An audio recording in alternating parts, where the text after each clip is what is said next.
안녕하세요. 똑소리 퀴즈 응급의학과 전문의 가인구입니다. 이번 시간엔 소와 외상에 대해 한번 말씀드려볼까 합니다. 외상 시리즈 첫 번째 시간입니다. 자료는 ATLS 전문 외상수치술 시판을 참조했습니다. 통계적으로 응급실로 내원하는 환자의 30% 이상이 소아 환자입니다. 질병으로 내원하는 경우가 대다수이긴 하지만 머리를 꿍 하고 찢기도 하고 자전거를 타다가 쾅 하고 넘어져서 다치는 경우에도 응급실을 방문합니다. 엄마 고데기를 잘못 만져서 손바닥에 화상을 입거나 아빠 면도기를 건드려서 열상을 입기도 합니다. 그냥 해프닝으로 끝나면 얼마나 좋겠어요. 그런데 심각한 사고로 응급실로 오는 아이들이 많습니다. 보통은 자동차 사고가 제일 많죠. 길을 걸어가거나 차를 타고 가거나 자전거를 타고 갈 때도 자동차 사고로 인한 외상이 가장 흔하고요. 어린이들의 사망 원인 중 1위를 달리고 있어요. 다른 질병으로 인한 사망 숫자를 합친 것보다 외상으로 인한 사망 숫자가 훨씬 많습니다. 최근에는 아동학대로 인한 환자 수도 늘어나고 있고요. 자동차 사고가 나면 어린이들은 성인보다 다발성 손상, 즉 여러 장기 손상을 입는 확률이 더 높아요. 이유는 소아의 신체적 특징 때문에 그렇습니다. 조그만 몸에 여러 장기들이 오밀조밀 모여 있거든요. 같은 넓이의 충격이 미치더라도 단위 면적당 충격이 성인보다 큰데요. 예를 들어서 성인의 경우엔 자동차 범퍼 높이에 저속으로 부딪혔다면 골반이나 허벅지 부위에 타박이나 심한 경우 골절 정도로 끝나는 경우가 대부분입니다. 그런데 소아나 어린이의 경우에는 아무리 저속으로 부딪힌다고 해도 흉부나 복부에 직접 타박을 입게 됩니다. 이럴 경우에 폐에 타박상을 입거나 간이 찢어진다거나 소장이나 대장에 천공이 일어날 수 있어요. 한 부위에만 손상을 입으면 다행이겠지만 한 번에 여러 가지 장기들이 손상을 입습니다.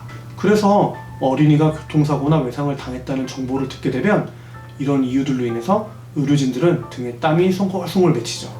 한 차에 모자가 타고 있었어요. 엄마가 운전자였고 아이는 초등학생 정도였어요. 운전자와 탑승자 위치에 따른 손상 정도가 차이가 있을 수는 있지만 운전석에 탔던 엄마는 안면 열상이랑 복부 타박상 정도로 심하지 않았어요. 그런데 초등학생 아이는 폐 타박상에 의한 폐출혈, 간 열상, 소장 천공 등이 있어서 수술을 받아야 했어요. 폐출혈이나 간 열상의 경우에는 정도에 따라서 경과를 관찰하기도 하는데 소장이나 대장이 외상으로 인해서 천공, 즉 구멍이 나게 되면 수술적 처치를 하는 것이 원칙이거든요. 쉽게 말해서 똥이 장 안에만 있어야 되는데 장 밖으로 새어나가기 때문에 염증이 악화돼서 폐혈증에 빠질 수 있어요. 수술을 안 할 수가 없는 거죠. 물론 모든 교통사고 환자가 다 그렇다는 건 아니에요. 사고를 당한 아이들 대부분은 치료를 하는 중에는 혈압이나 맥박이 크게 문제가 되진 않아요. 하지만 다발성 손상을 당한 아이들은 혈압이나 맥박, 의식 상태가 급속히 악화되거나 다발성 손상이 확인되거나 예상되는 상황에선 병원의 역량에 따라서 외상 환자를 볼 수 있는 병원으로 전원을 하기도 합니다. 2년 전쯤에도 전원을 알아보다가 늦어져서 수술을 받았으면 생존 가능성이 있었던 안타까웠던 아이의 사망 사례가 떠오르네요. 안전벨트 이야기를 해보고 싶은데요. 안전벨트를 했을 때 다치는 패턴은 교통사고 날 때 안전벨트를 이렇게 조여주잖아요. 그러면서 가슴이나 배에 일시적으로 촥 압력이 가해지면서 손상을 입게 됩니다. 상부 척추보다는 하부 척추, 즉 허리뼈 골절이 흔하고요. 만약에 안전벨트를 안 했다, 그럼 당장에 다발성 손상 가능성이 높아집니다. 그리고 차 안에서 앞으로 튕겨져 나가면서 머리와 목을 다치게 되죠. 아무래도 머리나 목을 다치는 경우에는 그 중증도가 더 심해진다고 생각하시면 됩니다. 소아뿐만 아니라 성인들도 안전벨트를 꼭 착용하는 것이 중요하겠습니다. 그리고 소아 환자를 처치할 때 이런 이야기를 하기도 합니다. 소아는 작은 성인이 아니다라고요. 성인의 눈높이로 치료해서는 안 된다는 말인데요. 이 격언은 소아 외상 환자를 처치할 때도 적용됩니다. 일반적인 외상 처치는 성인 환자나 소아 환자나 다 비슷해요.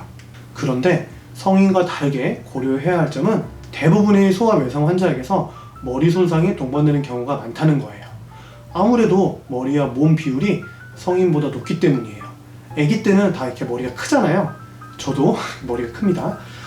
그래서 소아 환자가 혈압이 떨어지는 경우보다는 호흡 횟수가 줄어든다든지 숨을 아예 쉬지 않는다든지 저산소증에 빠지는 경우가 5배가 더 높아요.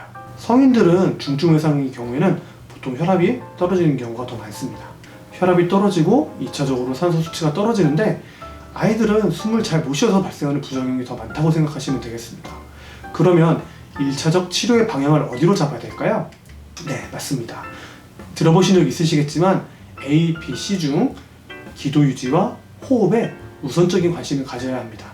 기도 유지와 호흡이 제대로 관리가 안 되면 나중에 외상을 다 치료했는데 뇌에 산소가 가지 않으면서 발생하는 저산소성 뇌병증, 즉 의식을 회복하지 못하거나 의식을 회복하더라도 평생 장애를 가지고 살아야 하는 경우가 발생합니다. 기도와 호흡 유지도 굉장히 중요하지만 C, 즉 순환도 굉장히 중요합니다. 안 중요한 게 어디 있겠어요? 다 중요하지. 순환을 다른 말로 하면 혈압인데요. 혈압을 유지하기 위해선 수액도 줘야 하고 필요할 경우에는 수혈도 해야 됩니다. 그런데 문제가 있어요. 외상을 입은 후 혈압이 떨어지는 아이들은 혈관이 쪼그라들어요. 혈관이 쪼그라드는 이유는 심장으로 조금이라도 피를 더 짜내서 혈압을 유지시키려는 몸의 반응인 거거든요. 그래서 쪼그라드는 혈관이 뭐가 문제냐면 수액을 주거나 수혈을 해야 되는데 정맥 주사침이 접근이 되질 않는다는 거예요. 주사가 안 들어가니까 약도 못 주고 수액도 못 주고 당연히 수혈도 못 하게 됩니다. 그럼 손을 놓고 봐야 될까요? 요샌 뼛속 석관술이라고 인트라오세우스 캐뉼레이션, 줄여서 IO라는 기술을 씁니다. 즉 뼛속으로 주사를 삽입하는 거죠. 이런 드릴은 다들 집에 하나 정도 구비해 놓으셨을 겁니다. 병원에선 의료용 드릴을 사용해서 윙 하고 뼈에 주사 바늘을 씹는 거죠. 물론 감염이 의심되거나 부러진 뼈에는 사용하지 못한답니다. 이런 단점이 있더라도 아이오는 굉장히 유용한 주사 접근법입니다. 제일 빠르게 주사침을 삽입할 수 있으니까요. 외상에 대한 저의 경험과 치료에 대해 말씀드리는 첫 번째 시간이었는데요. 다음 시간에도 유익하고 생생한 경험담에 대해서 준비해 보도록 하겠습니다. 혹시 똑소리키즈 부모님들 응급실이나 소아 외상에 대해 궁금하신 점 있으면 아래 댓글에 남겨주세요. 똑소리키즈에서 준비해 보도록 하겠습니다. 똑소리 나는 육아 똑소리키즈.